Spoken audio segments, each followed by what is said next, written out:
धन एकावन पाप धन रौरा बनी जी देत कन्या दान आपके छतियो न फाटे जी देत कन्या दान आपके छतियो न फाटे जी छतिया तो फाटे बेटी कोई से देखाई हो छतिया तो फाटे बेटी कोई से देखाई हो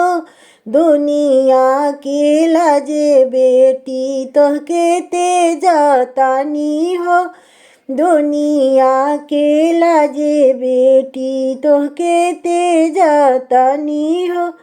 धन एकावन भैया धन रौरा बनी है धन एकावन भैया धन रौरा बनी जी धरिया गिरावत भैया छतिया न फाटे जी धरिया गिरावत भैया छतिया न फाटे जी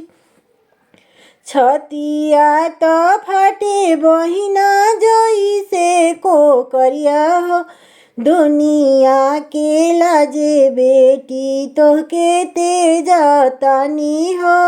दुनिया के लाजे बहिना तोहके तेजतानी हो।